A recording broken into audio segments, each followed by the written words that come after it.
નમસ્કાર વિદ્યાર્થી મિત્રો, તો કેમ બધા મજામાં?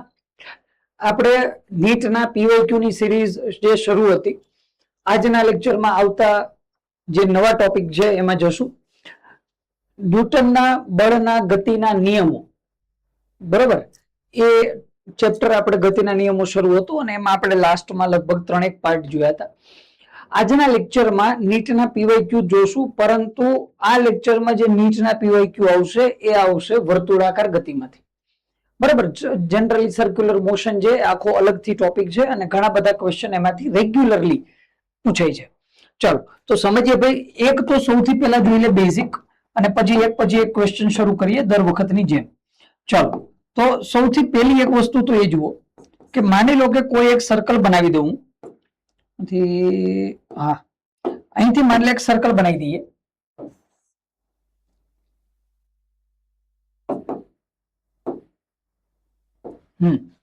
અહીંથી માની લે અહીંયા સર્કલ બનાવી દીધું. ચલો આ બની ગયું. આ સેન્ટર પોઈન્ટ છે. અહીંથી દૂર કોઈ એક પદાર્થ હશે અહીંયા. હવે જો એને વર્તુળાકાર ગતિ કરાવવામાં આવે, કઈ ગતિ કરાવી દે? વર્તુળાકાર. જો પદાર્થને વર્તુળાકાર ગતિ કરાવવામાં આવે તો જો પદાર્થ દોરીથી બાંધેલો હશે, પદાર્થ શેનાથી બાંધેલું હોય? દોરીથી બાંધેલું હોય, તો અંદર તરફ એક બળ લાગશે, કયું? ટી. અને પદાર્થ પર બહારની બાજુ જે બળ લાગશે એને આપણે કહીએ છીએ કેન્દ્ર ત્યાગી બળ. બે રીતે દર્શાવાય, કાં તો આપણે એને કહીએ છીએ F બરાબર mv સ્ક્વેર બાય r, જે r શું છે? એની વર્તુળાકાર પથની ત્રિજ્યા. અને બીજો ફોર્મ્યુલા છે આપણી પાસે mr ઓમેગા સ્ક્વેર. આના સિવાય જો આપણે દોરી બાંધેલી હોય વર્તુળમાં, જો દોરી બાંધેલી હોય તો મેં કીધું એમ આ બાજુ બળ લાગશે કેટલું? ટી. જ્યારે પદાર્થ નીચે પહોંચશે, અહીંયા પહોંચે ત્યારે એની ઉપર કેટલું બળ લાગતું હશે? તો આ કેસમાં બને, એક તો કેન્દ્રથી દૂર બાજુ કોણ લાગતું હશે? mv square by r, plus એની ઉપર એક વધારાનું નીચે બળ આવી જશે mg, અને ઉપર કેટલું હશે? તણાવ બળ ટી. જ્યારે પદાર્થ આ બાજુ સાઈડમાં અહીંયા પહોંચે તો ફરીથી આ બાજુ કયું બળ? mv સ્ક્વેર બાય r અથવા mr ઓમેગા સ્ક્વેર. જ્યારે ઉપર પહોંચે ત્યારે થોડો કેસ અલગ બને.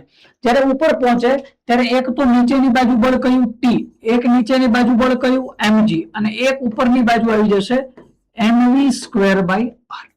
બરાબર, તો ટી આ રીતના વ્યાખ્યાયિત થાય. બીજું, સાઈડમાં પહોંચે ત્યારે નીચે તો mg બળ લાગવાનું શરૂ જ હોય, પણ એ આપણે કેલ્ક્યુલેશનમાં ક્યાંય લેતા નથી. ચાલો, બરોબર. તો આ રીતનો કેસ બનશે વર્તુળાકાર ગતિમાં. આના સિવાય આની ઝડપો પણ હોય છે અલગ અલગ, જે આગળ પીવાયક્યુ માં આવશે એમ જોતા જશું. જેમ કે માની લે કે કોઈ સર્કલ છે, એ પણ જોઈએ જ લઈએ. ચલ, માની લે અહીંયા હું નાનકડું પાછું સર્કલ બનાવી દઉં. અહીંયા માની લો સર્કલ છે. હવે આમાંથી બીજા પ્રશ્ન એ આવે છે કે પદાર્થ જ્યારે અહીંયા હશે આ જગ્યાએ, અહીંથી મારે કેટલી ઝડપ આપવી જોઈએ કે સંપૂર્ણ વર્તુળ પૂર્ણ કરી શકે? હે, એક આ પણ પ્રશ્ન બને. તો ત્યાં જનરલી સ્પીડ કેટલી હોય? √5gr. ઉપર કેટલી ઝડપ હોય જેથી એ વર્તુળ પૂર્ણ કરે? √gr. જો તારે એને દોલિત ગતિ કરાવવી હોય, મતલબ કે તારા પદાર્થને અહીં સુધી જ પહોંચાડવો હોય, તો એના માટે જરૂરી ઝડપ કેટલી હશે? √2gr. તો આ બધા ફેક્ટ વસ્તુઓ છે અને ઘણી વાર બેઠી બેઠું પૂછાઈ જાય છે નીટમાં. તો બાકી જનરલ તારે એક વસ્તુ યાદ રાખવાની, જે કહું છું એ ધ્યાનથી સાંભળજે. જે બેઝિક કેસ છે ને એ આપણે જોઈ લેશું. બરાબર, એ દાખલાઓમાં પણ આવી જશે જે કેલ્ક્યુલેટિવ છે. આના સિવાય જો કોઈ પણ સર્ક્યુલર મોશન માંથી દાખલો આવે તો એક વસ્તુ યાદ રાખી લે, તારે હંમેશા, માન લો અઘરાનો અઘરો દાખલો કદાચ બનાવીને તને પૂછી લીધો, તારે ઉર્જા સંરક્ષણનો નિયમ લગાવી દેવાનો. ઉર્જા સંરક્ષણનો નિયમ લગાવી દે, તારા વર્તુળાકાર ગતિના કોમ્પ્લેક્સમાં કોમ્પ્લેક્સ દાખલા સોલ્વ થઈ જશે. મતલબ આપણી પાસે ઉર્જા સંરક્ષણ કયું છે? ગતિ ઉર્જા initial plus potential energy initial બરાબર kinetic energy final plus potential energy final. લો, આ લગાવી દે, તાર લગભગ બધું વર્તુળાકાર ગતિનો કોમ્પ્લેક્સમાં કોમ્પ્લેક્સ અઘરામાં અઘરો દાખલો અહીંથી સોલ્વ થઈ જશે. શરૂઆતની ગતિ ઉર્જા વત્તા શરૂઆતની સ્થિતિ ઉર્જા બરાબર અંતિમ ગતિ ઉર્જા વત્તા અંતિમ સ્થિતિ ઉર્જા. ચાલો, બરોબર છે. આગળ જઈએ, એક પછી એક કેસ જોતા જઈએ. ચાલો, પહેલો કેસ. એક ગોળાને 10 RPM ની પ્રારંભિક ઝડપથી એક દોરી સમક્ષિતિજ સમતલમાં વર્તુળાકારે ઘુમાવવામાં આવે. મતલબ એ પદાર્થ હતો એ દોરી હતી ને આમ ફેરવીએ આપણે, મતલબ આમ સમક્ષિતિજ વર્તુળમાં ફરે છે. અચ્છા, જો ત્રિજ્યા અચળ રાખીને દોરીના તણાવને 4 ગણો કરવામાં આવે તો નવી ઝડપ કેટલી? ઓહો, આ તો ભાઈ એકદમ બેઝિક કેસ થઈ ગયો. સાંભળ ધ્યાનથી. હું કહી દઉં કે ભાઈ શરૂઆતમાં ઓમેગા કેટલો છે? 10 RPM. પ્રારંભિક ઝડપથી એક દોરી સમક્ષિતિજ સમતલમાં વર્તુળાકારે ઘુમાવવામાં આવે. અચ્છા, ઘુમાઈ પણ દઈએ, જો આમ ધ્યાનથી ઘુમાઈ પણ દઈએ, મતલબ તને કીધું આ સર્કલ છે, આ સર્કલ સમક્ષિતિજ ફેરવવામાં આવે. અહીંયા તણાવ કેટલો હશે? ટી. અને આ બાજુ બળ કેટલું હશે? બોલ, એમ આર ઓમેગા સ્ક્વેર. અને આમાં ઓમેગાની વેલ્યુ તને કેટલી આપી દીધી? 10 આરપીએમ. અચ્છા, તો અહીંયા મને ખબર છે પેલું ઇક્વેશન બની જાય T is equal to M R omega square. ચલો, આ પેલું ઇક્વેશન બની ગયું. ઓમેગા મારી પાસે કેટલા છે? 10 આરપીએમ. હવે શું કીધું? બોલ, જો ત્રિજ્યાને અચળ રાખવાની, ત્રિજ્યા બદલવાની નથી, દોરીના તણાવને 4 ગણું કરી દે. એટલે કે આ બની ગયું આપણું ઇક્વેશન 1. બીજા ઇક્વેશનમાં તણાવ કેટલું કરવાનું? 4 ગણું, 4t. દળ એનું એ રહેશે, ત્રિજ્યા અચળ રાખવાની છે. અને અહીંયા કોણીય ઝડપ ઓમેગા ડેસ્ક સ્ક્વેર. આ ઓમેગા ડેસ્ક આપણે મેળવવું. આ થઈ ગયું આપણી પાસે ઇક્વેશન નંબર 2. ઇક્વેશન પહેલા અને બીજાને ભાંગીને કામ પૂરું થઈ ગયું, કામ ખતમ થઈ ગયું ભાઈ. t/4t બરાબર અહીંથી શું આવશે? બોલ, M R omega square upon M R omega dash square. MR cut, T cut, omega dash square equal to શું થઈ ગયું? બોલ, 4 ઓમેગા સ્ક્વેર. તો અહીંયા આવી ગયા 4. ઓમેગા મને આપેલા છે કેટલા? 10. તો 10 નો વર્ગ કેટલો થઈ ગયો? 100. તો આન્સર થઈ ગયો 400. આ કોના બરાબર? ઓમેગા ડેસ્ક સ્ક્વેર બરાબર. તો ઓમેગા ડેસ્ક બરાબર થઈ ગયા 20 આરપીએમ. ખતમ. ક્લિયર કેસ છે. આરપીએમ હોત તો મેં ડાયરેક્ટ આરપીએમ રાખીને આન્સર લઈ લીધો, નહીતર તો આરપીએમ છે તો આપણે એને આરપીએસ માં કન્વર્ટ કરશું, બરાબર? પછી ફ્રીક્વન્સી માં, પછી તો આપણને ક્લિયર છે. ચાલો, પૂરો થઈ ગયો દાખલો, ખતમ. નીટ 2024 હતું. શું હતું? બોલ, નીટ 2024. કઈ નહીં કેસ. ચાલો આગળ જઈએ. એક ગોળાને સમક્ષિતિજ સમતલમાં એક દોરી વડે પ્રારંભિક ઝડપ ઓમેગા આરપીએમ થી ઘુમાવવામાં આવે. દોરીમાંનું તણાવ ટી છે. ત્રિજ્યાને સમાન રાખી ઝડપ 2 ઓમેગા બને. તો આ તો ઓલા જેવો જ દાખલો હતો એનો. એ સાંભળ ધ્યાનથી, કેસ શું અલગ છે એ સમજ. સમક્ષિતિજ દોરી વડે પ્રારંભિક ઝડપ ઓમેગા થી ઘુમાવવામાં આવે. અચ્છા, તો પેલું ઇક્વેશન શું બનશે? બોલ, T is equal to M R omega square. પેલું ઇક્વેશન આપણે. હવે કીધું ત્રિજ્યાને સમાન રાખવાની, ત્રિજ્યાને સમાન રાખો અને ઝડપ 2 ઓમેગા બનાવી નાખ. અચ્છા, તો ભાઈ નવો તણાવ ટી ડેસ્ક મારે મેળવવાનું. ટી ડેસ્ક બરાબર દળ એમનેમ, ત્રિજ્યા એમનેમ, ઓમેગા ની જગ્યાએ શું કરી દેવાનું કીધું? 2 ઓમેગા સ્ક્વેર. તો અહીંથી ટી ડેસ્ક બરાબર 2 નો વર્ગ 4 બાર લઈ લો, 4 M R omega square. M R omega square બરાબર તો શું હતું? ટી. તો ટી ડેસ્ક બરાબર 4t. આન્સર લો, ખતમ. જોઈ લો. તો આમાં દાખલા લાયા વર્તુળાકારમાંથી. શું હતું આમાં? કઈ નહીં. ટી નું 4t કરો, ઓમેગા 2 ઓમેગા કરો, પૂરું થઈ ગયો કેસ. ચલો આગળ જઈએ. એક કણ વી વેગ અને એ પ્રવેગથી નિયમિત વર્તુળાકાર ગતિ કરે તો કયું સાચું? આ તો થિયરેટિકલ છે, એક અચળ ના હોય. Option B theoretical formation. ચાલો આગળ. 1 મીટરની ત્રિજ્યા ધરાવતા પોલા નળાકારની અંદરની દિવાલને અડીને 10 kg નું દળ ધરાવતો એક બ્લોક છે.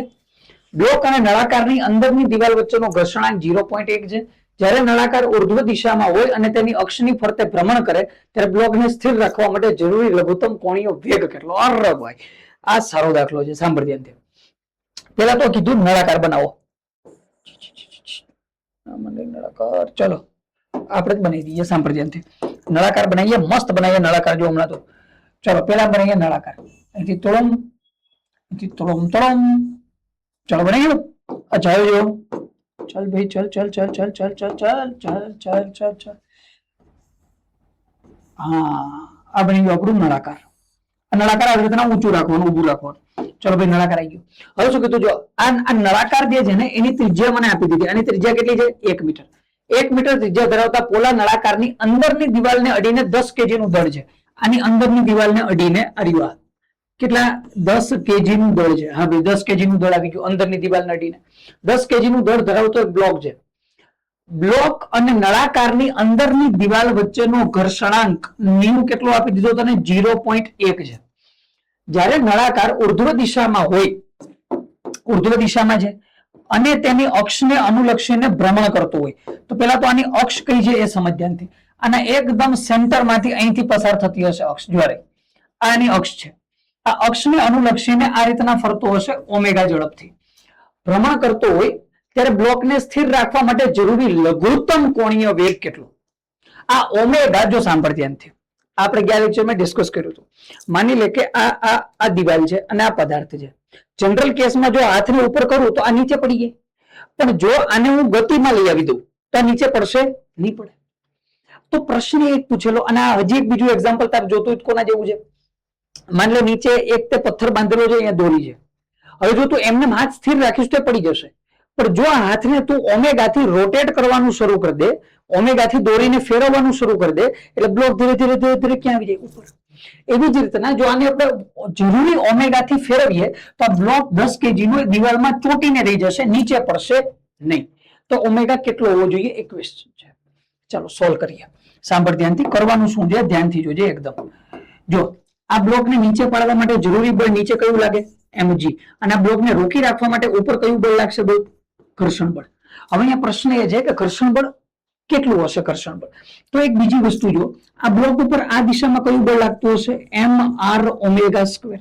md સ્ક્વેર બાય r પણ ચાલે. મેં mr ઓમેગા સ્ક્વેર એટલે લખ્યું કારણ કે મારે કોણીય વેગ જોતો, અને આ સપાટીથી આ તરફ લાગતું હશે એને નોર્મલ. તો અહીંથી કઈ કઈ વેલ્યુ મારી પાસે છે સાંભળ. n બરાબર મને ખબર છે mr ઓમેગા સ્ક્વેર. તો ઘર્ષણની જે વેલ્યુ છે fs, એનું મૂલ્ય કેટલું હોય? New into n. તો ઘર્ષણનું મૂલ્ય થઈ ગયું ન્યુ mr ઓમેગા સ્ક્વેર. હવે જો આને મારે સ્થિર રાખવો હોય તો મને ખબર છે કે મારા ઘર્ષણની કિંમત ઓછામાં ઓછી mg જેટલી તો હોવી જોઈએ. જો ઘર્ષણ અને mg સમાન થઈ જાય તો 10 kg નો બ્લોક નીચે પડશે નહીં. અચ્છા, તો મને ખબર છે કે મારું ઘર્ષણ છે એ કોના બરાબર થવું જોઈએ? mg બરાબર. તો ઘર્ષણની કિંમત કેટલી? ન્યુ mr ઓમેગા સ્ક્વેર બરાબર mg. m થઈ જાય અહીંથી કટ, તો અહીંથી ન્યુ r ઓમેગા સ્ક્વેર બરાબર g. તો મને અહીંથી કિંમત મળી ગઈ ઓમેગા સ્ક્વેર બરાબર g અપોન ન્યુ r. ચલો ક્લિયર. g ની વેલ્યુ કેટલી હોય? 10. ન્યુ ની વેલ્યુ કેટલી? 0.1. r ની વેલ્યુ કેટલી છે? r એક જ છે. લો તો ખતમ થઈ ગયો ને. ઓમેગા સ્ક્વેર બરાબર કેટલા આવી ગયા? 100. અને ઓમેગા બરાબર કેટલા આવી ગયા? 10 રેડિયન પર સેકન્ડ છે ભાઈ. લો ઓમેગા આવી ગયો 10. ઓપ્શન છે કમ્પ્લીટ. નીટ 2019 એકદમ સહેલો કેસ. કઈ રકમ સમજવામાં થોડું ધ્યાનથી જોવાનું આવા કેસમાં. કારણ શું છે, જ્યારે તને આકૃતિ આપી દેશે ને, આ વસ્તુ યાદ રાખજે. માની લે ક્વેશ્ચન આવેલો છે અને તને આકૃતિ આપી દીધેલી છે, એટલે આપણું કામ ઓલમોસ્ટ 50 થી 70% સહેલું થઈ જાય, પછી સોલ્વ પણ થઈ જશે. પણ જો એ જ દાખલો આવે, રકમ એની એ, બધી વેલ્યુ એની એ, ખાલી આકૃતિ નહીં આપે ને, તો આપણું કામ ઓટોમેટિકલી અઘરું થઈ જશે 50 થી 70%. તો બસ કેસ એ જ છે. મેં તમે કીધું એમ કે આવા દાખલાઓમાં ખાસ ધ્યાન એ રાખવાનું કે દાખલો સમજાવવો જોઈએ. સમજાઈ જાય પછી તો કોઈ કેસ નહીં, પછી તો કરી નાખશું આપણે. ચાલો, એટલે આવા દાખલાઓની પ્રેક્ટિસ જરૂરી છે. લીસા સમક્ષિતિજ ટેબલ પર L લંબાઈની દોરીનો એક છેડો m દળના કણ સાથે, બીજો છેડો નાની ખીલી સાથે છે. ચાલો ભાઈ, એક છેડો તો ખીલી સાથે જોડેલો છે અહીંયા ક્યાંક, અને બીજો છેડો છે એ m દળના પદાર્થ સાથે જોડેલો છે. લોલક જેવી રચના થઈ. લંબાઈ આપણને આપી દીધી L. ઓકે, જો કણ v જેટલી ઝડપથી વર્તુળ ગતિ કરે, અહીંથી v જેટલી ઝડપથી વર્તુળ ગતિ કરે, તો કણ પરનું કુલ બળ કેન્દ્ર તરફની દિશામાં કેટલું હોય? ભાઈ કેન્દ્ર તરફની દિશામાં તો બળ T જ થાય. ચાલો ખબર પડી ગઈ. આ તને જો પછી અહીંથી અલગ અલગ પ્રશ્ન બની શકે. F નેટ જો તને પૂછે તો પછી અંદર નીચેની બાજુ mg plus mb square by r વાળો કેસ બને અલગથી, અલગ અલગ જગ્યાએ. બાકી અંદર કેન્દ્ર તરફની દિશામાં જો પૂછે તો ટેન્શન T જ હોય. ચાલો ચાલો, એક કાર r ત્રિજ્યા ધરાવતા એક વક્ર રસ્તા પર ગતિ કરે. જો આ રસ્તો થીટાના ઢોળા વાળો છે, કારના ટાયર અને રસ્તા વચ્ચેનો ઘર્ષણાંક ન્યુ s છે, તો મહત્તમ સુરક્ષિત વેગ કેટલો હશે? આ તો બેઠો બેઠો ફોર્મ્યુલા છે, અને કયો ફોર્મ્યુલા છે એ પણ તને યાદ કરાવું. અને આમાં તો જો રાઈટ જ આપેલું છે, આ જ છે આન્સર. અને આ જે ન્યુમેરિકલ છે એ કયો છે હું તને યાદ કરાવી દઉં. આપણી પાસે ફોર્મ્યુલા છે સલામત ઝડપ માટેના. જો રસ્તા ઉપર કોઈ ઢાળ નહીં હોય, લખતો જવું, જો રસ્તા ઉપર કોઈ ઢાળ નહીં હોય, એના માટે સલામત ઝડપનું ફોર્મ્યુલા હતો ન્યુ rg. ઘર્ષણ વાળા રસ્તામાં, ઘર્ષણ વાળો રસ્તો ને ઢાળ નહીં હોય તો ન્યુ rg. ઘર્ષણ વાળો રસ્તો ના હોય ને ઢાળ હોય, ઢાળ છે ઘર્ષણ નથી, તો એના માટે આપણી પાસે હતું v is equal two under route rg tan theta. ઢોળાવ પણ હોય, ઘર્ષણ પણ હોય, બંને હોય તો આ ફોર્મ્યુલા છે. કયો? v સેટ સ્પીડ નો ફોર્મ્યુલા અંડર રૂટ કયો છે? gr 1 new s plus tan theta upon 1 minus new S tan theta. तो आ तो फॉर्म्युला जे बैठे बैठो आंसर आई गयो, पूરું થઈ ગયું કામકાજ। નીટ 2016 બેઠે બેઠો આન્સર પૂછાઈ ગયો। તો આ આપણી પાસે સલામત ઝડપના ફોર્મ્યુલાસ છે। છતાં માનલે સાબિત કરવાનું તારે જોવું હોય તો હું થોડુંક બતાવી દઉં તને, જેને સાબિતી ક્લિયર હોય સ્કીપ મારીને આગળ જાય, બાકીના ખાલી જોઈ લઈ। આ થિયરેટિકલ ફોર્મેશન છે, વધારે આપણે આમાં ડીપમાં નહીં જઈએ હાલમાં, પણ જોઈ લે, બેઝિક જોઈ લે। ચલ માન લે હું અહીંયા ઢાળ બનાવી દઉં, સાંભળ ધ્યાનથી। માન લે આ ગયો ઢાળ, હે, અને આ ઢાળ ઉપર અહીંયા આવી ગઈ મારી કાર। ચલ ભાઈ, ચલો આ આવી ગઈ કાર આપણી। હવે ને કાર ઉપર બળ કયા કયા લાગતા હશે સાંભળ। એક તો આ કાર ઉપર નીચેની બાજુ બળ કયું લાગતું હશે? mg, બરાબર। જે કોઈ પણ આ રસ્તો છે, આ રસ્તાનો વર્તુળાકાર ભાગ આમ મળશે કે નહીં, તો કેન્દ્ર આ બાજુ આવશે, કેન્દ્ર આ બાજુ આવે તો કેન્દ્રથી દૂર તરફ કયું બળ લાગી જાય? mv સ્ક્વેર બાય r અથવા mr ઓમેગા સ્ક્વેર, તારે જે રાખવું હોય, mr ઓમેગા સ્ક્વેર અથવા mv સ્ક્વેર બાય r। ચાલો આપણે mv સ્ક્વેર બાય r રાખશું, કારણ કે આપણે v નું સૂત્ર જોતું છે, એટલે ઓમેગા મેળવવાનો હોય તો mr ઓમેગા સ્ક્વેર રાખી દેવાનું। ચાલો બરોબર। આના સિવાય ઉપર તરફ એક બળ લાગતું હશે, કયું? નોર્મલ ફોર્સ ઉપર લાગશે। અચ્છા, ઉપર લાગી ગયું લંબ બળ, નોર્મલ। બીજા કયા કયા બળ હાજર હશે બોલ? તો આની ઉપર એક બળ તો આ તરફ લાગતું હશે, આ બાજુ કયું બળ લાગશે? ઘર્ષણ, Fs। હવે પ્રશ્ન આવે કે ભાઈ ઘર્ષણ બળ નીચે કેમ લાગ્યું? કારણ શું છે? કારણ કે કાર જેટલી સ્પીડ થી જાય, હવે જો mg એને ક્યાં લઈ જાય? નીચે, અને આ બાજુ mr ઓમેગા સ્ક્વેર એને ઉપર લઈ જતું હોય। હું આખી થિયરીમાં નહીં જતો, બેઝિક સમજાવું છું, એ સમજી લે। mr ઓમેગા સ્ક્વેર ઉપર લઈ જાય તો આ કાર ઉપર જાય પછી અહીંથી સીધી લોન્ચ થઈ જવાની હોય। તો જો તારે એને બહાર ના નીકળવા દેવી હોય અથવા કાર બહાર જતી હોય તો એને રોકી રાખવાનું કામ કોણ કરશે? ઘર્ષણ। કારણ કે કાર અહીંયા બહાર જઈ રહેલી છે તો ઘર્ષણ નીચેની બાજુ આવી જશે, તો નીચેની બાજુ આવી ગયું ઘર્ષણ। અચ્છા, હવે સમજ, જો હું અહીંયા લંબ બળના બે ઘટક લઈ લઉં, કોના ઘટક લઈ લઉં? લંબ બળના। જો લંબ બળના બે ઘટક લઈ લઉં તો એક લંબ બળનો ઘટક તો આવી જાય અહીંયા, અને એક લંબ બળનો ઘટક આવી જાય અહીંયા। નોર્મલના બે ઘટક આવે। હવે કોસ થીટામાં આવશે, સાઇન થીટામાં, એ સમજીએ, ધ્યાનથી જો। તો અહીંયા મારી પાસે એંગલ આપેલો હશે થીટા, આને તો આપણે થીટા કહીએ કેસમાં, હે, થીટા જે નમન કોણ હોય, તો અહીંયા થીટા, અહીંયા કેટલા? 90 ડિગ્રી, અહીંયા કેટલા? 90 માઇનસ થીટા। અહીંયા કેટલો એંગલ બને? 90 માઇનસ થીટા। હવે સાંભળ, જો આ એંગલ 90 માઇનસ થીટા, તો આ એંગલ એ કેટલો? 90 માઇનસ થીટા। અને જો આ એંગલ 90 માઇનસ થીટા હોય, જો આ એંગલ 90 માઇનસ થીટા હોય તો આ એંગલ કેટલો થઈ જશે બાળક? થીટા। જો આ એંગલ થીટા, તો આ થઈ ગયો n કોસ થીટા, અને આ થઈ ગયો n સાઇન થીટા। હોય એક ઉપરની બાજુ આવી ગયો n કોસ થીટા, આ બાજુ આવી ગયો n સાઇન થીટા। નોર્મલના બે ઘટક બની ગયા। અચ્છા, બીજું જો આ એંગલ કેટલો આવ્યો બોલતો? આ 90 માઇનસ થીટા આવ્યો ને, આ 90 માઇનસ થીટા છે, એનો મતલબ કે આ બાજુ ઘર્ષણનો કયો કોમ્પોનન્ટ આવી ગયો? f સાઇન થીટા, અને આ બાજુ ઘર્ષણનો કયો કોમ્પોનન્ટ આવી જશે? f cos theta. હાજી, આટલો માલ સામાન તૈયાર છે, આપણે આટલાનું જ કામ હતું, જોઈ લે।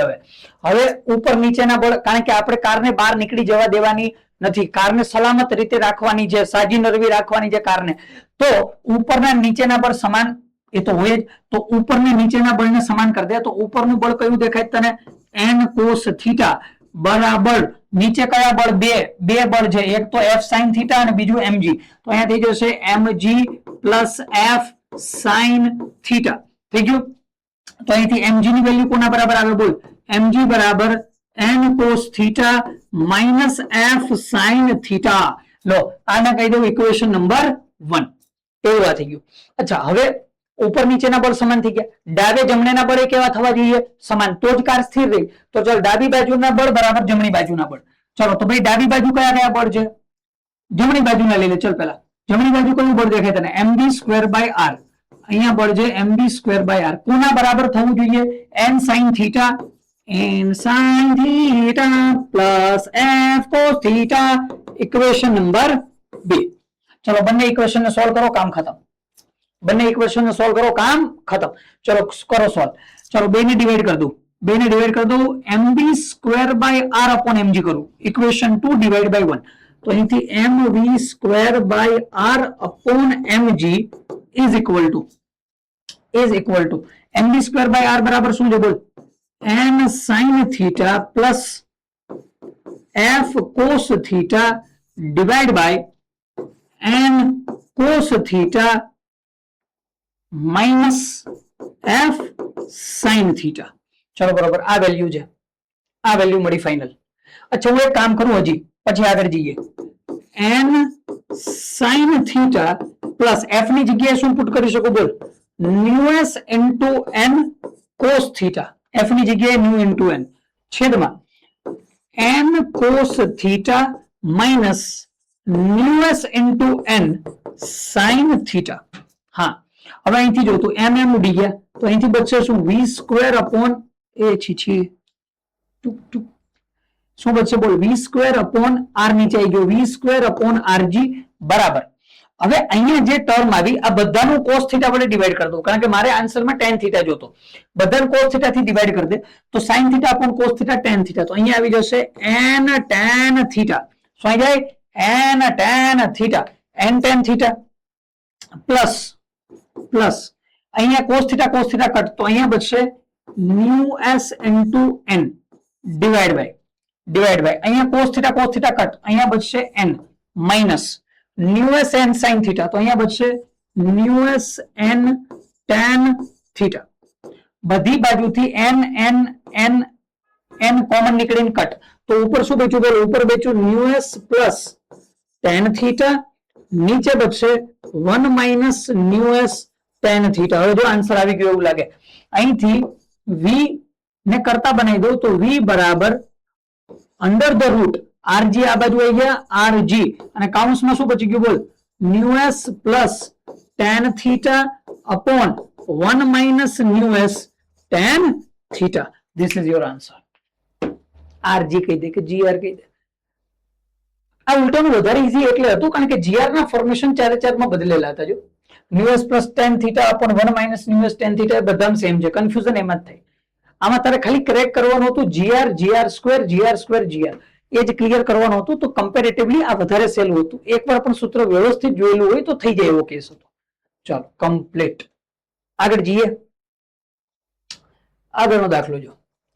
M2M નું દળ ધરાવતા બે પથ્થરમાંથી ભારે પથ્થરને R/2 ત્રિજ્યામાં અને હલકા પથ્થરને R ત્રિજ્યાના સમક્ષિતિજ વર્તુળમાં ઘુમાવવામાં આવે. જ્યારે તેઓ સમાન કેન્દ્રગામી બળ અનુભવે ત્યારે હલકા પથ્થરની સ્પર્શીય ઝડપ એ ભારે પથ્થરના મૂલ્ય કરતા n ગણી છે.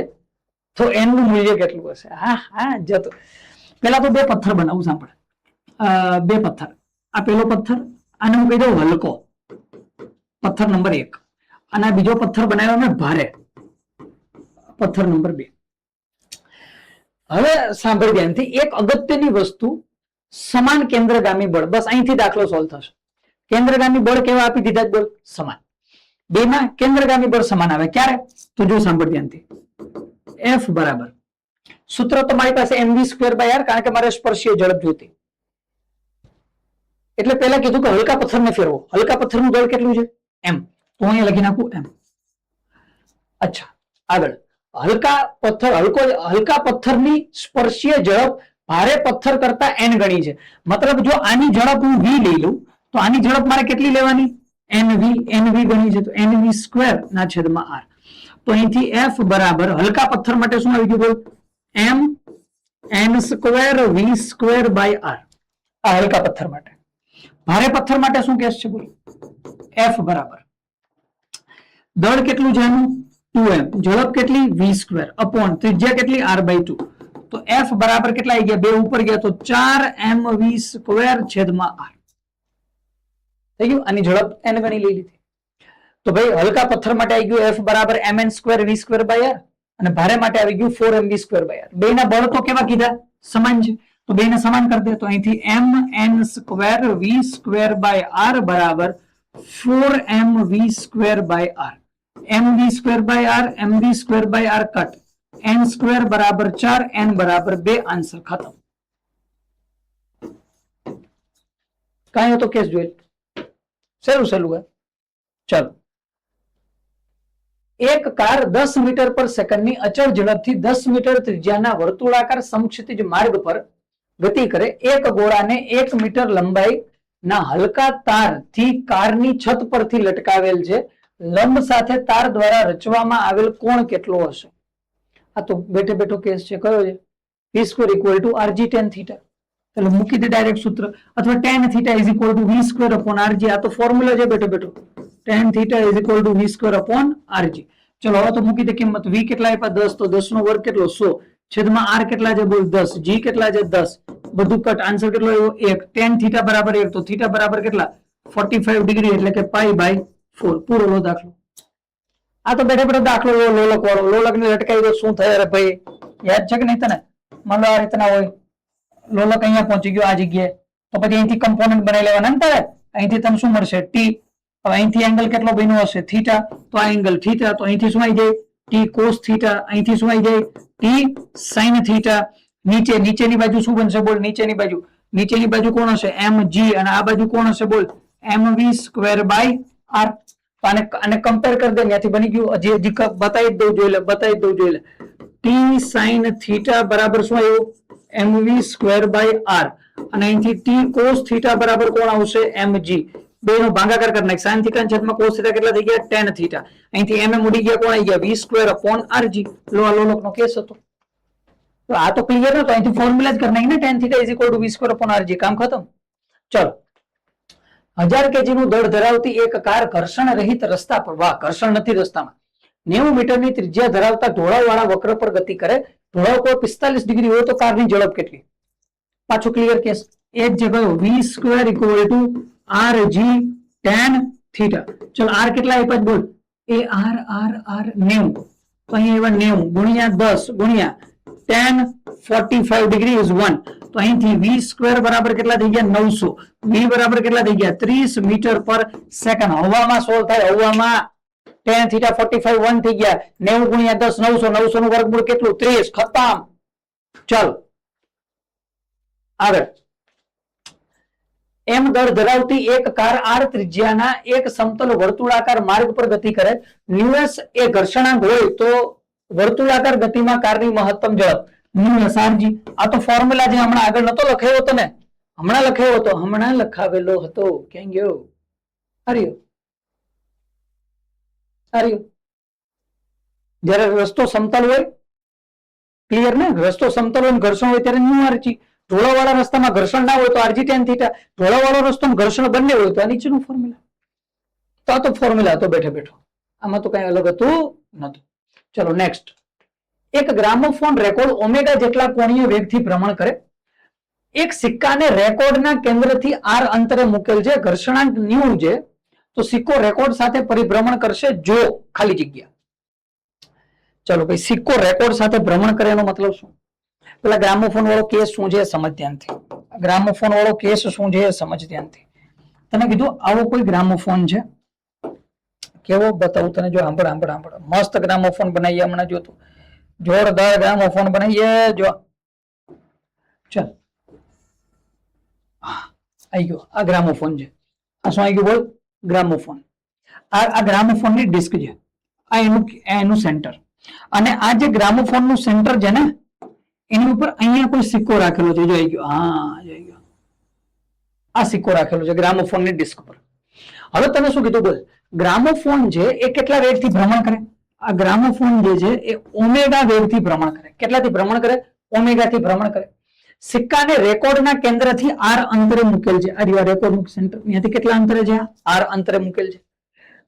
સ્થિત ઘર્ષણાંક ન્યુ છે, મતલબ ગ્રામોફોનની ડિસ્ક અને સિક્કા વચ્ચેનો ઘર્ષણાંક ન્યુ છે. આ સિક્કો રેકોર્ડ સાથે ભ્રમણ કરશે, મતલબ આ રેકોર્ડ જેમ જાય એની સાથે ભ્રમણ કરે, મતલબ આમ ધુમ સાથે ભ્રમણ કરે. એના માટે r કેટલો હશે? સાંભળ, નોર્મલ કેસમાં કેસ શું કહેવા માંગે એ સમજ દે ધ્યાનથી. આ રેકોર્ડ જ્યારે ભ્રમણ કરે ને ઓમેગાથી, તો આની ઉપર દૂરની બાજુ એક બળ લાગવા લાગશે. સિક્કા ઉપર દૂરની બાજુ એક બળ લાગવા લાગશે. અરે વ્હાઈટ પેન લેવી પડશે નહીં. ચાલો, આની ઉપર એક દૂરની બાજુ બળ લાગવા લાગશે, અને કયું બળ હશે બોલ? mr ઓમેગા સ્ક્વેર, કેન્દ્ર ત્યાગી બળ. અને આને અંદરની તરફ રોકીને કોણ રાખશે બોલ? અંદરની તરફ કોણ રોકીને રાખશે? ઘર્ષણ બળ. જો ઘર્ષણ બળ અને કેન્દ્ર ત્યાગી બળ બંનેનું મૂલ્ય સમાન થાય, અથવા કાં તો બંનેનું મૂલ્ય કેવું થઈ જાય? સમાન. અથવા ઘર્ષણ બળનું મૂલ્ય mr ઓમેગા સ્ક્વેર કરતા કેવું હોવું જોઈએ? વધારે, તો સિક્કો સ્થિર રહે.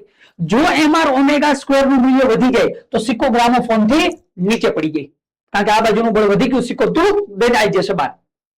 તો આનો મતલબ કાં તો ઘર્ષણ બળનું મૂલ્ય વધારે હોવું જોઈએ, અથવા એના જેટલું હોવું જોઈએ. કોના જેટલું? mr ઓમેગા સ્ક્વેર જેટલું. ખતમ. તો ભ્રમણ કરવા માટે આ કન્ડિશન છે. આ કન્ડિશન ને સોલ્વ કરી લે, આર ને કરતા બનાવી લે, કામ ખતમ. એફઆર નું મૂલ્ય કોના જેટલું થશે બોલ? તો આપણને ખબર છે કેટલું થાય. Mu mg is greater than or equal to mr omega square. બે બાજુથી mm થઈ જાય cut. Mu g is greater than or equal to r omega square. તારે કોની વેલ્યુ જોતી છે? r ની વેલ્યુ. તો અહીંથી r ને કરતા બનાવી દે, greater than or equal to r. અહીંથી આવી જાય ન્યુ g ઓમેગા સ્ક્વેર. ખતમ. જો r ને મારે આગળ રાખવું હોય તો r is less than or equal to mu g upon omega square. કયો ઓપ્શન છે? r less than or equal to mu g omega square. ખતમ તો આન્સર.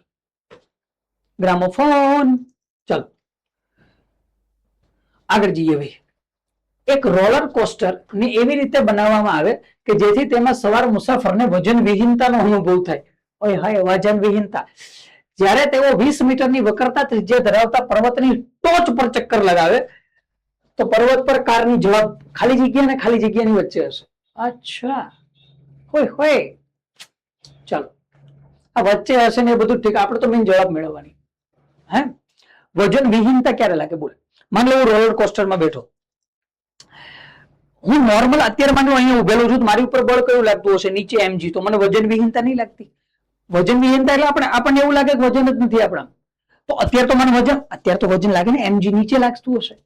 પણ જો એવું કંઈક અતિક્રમ થઈ જાય કે નીચે જેટલું બળ લાગતું એટલું જ ઉપર લાગવા લાગે તો આપણને લાગશે આપણા વજન જ નથી. આવું ક્યારે થાય? તો રોલર કોસ્ટર જેની અંદર આપણે બેઠેલા છીએ, આપણી નીચે લાગતું બળ mg અને ત્યારે આપણી ઉપર લાગતું બળ કયું હશે? mv square by r. આ બંનેના મૂલ્યો કેવા થઈ જવા જોઈએ? સમાન. જો આ બેના મૂલ્યો સમાન થઈ ગયા તો આપણને વજન વિહીનતા લાગશે. તો અહીંથી હું કહી દઉં mg બરાબર mv સ્ક્વેર બાય r થવું જોઈએ. mm ઉડી ગયા તો અહીંથી g બરાબર v સ્ક્વેર બાય r. તો ઝડપ v સ્ક્વેર બરાબર rg અને v is equal two under route rg. અચ્છા, કિંમત મૂક r ને g ની. r કેટલા છે? તો ભાઈ 20 મીટરની વક્રતા ત્રિજ્યા, તો 20, g નું મૂલ્ય 10. તો આન્સર કેટલો આવી ગયો બોલ? આન્સર આવી જશે અહીંયા વર્ગમૂળમાં 200.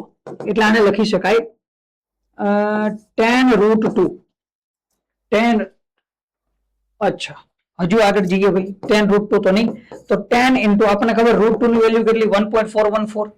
1.4 આપણે 1.4 રાખીએ તો આન્સર કેટલો આવી ગયો? 14 મીટર પર સેકન્ડ.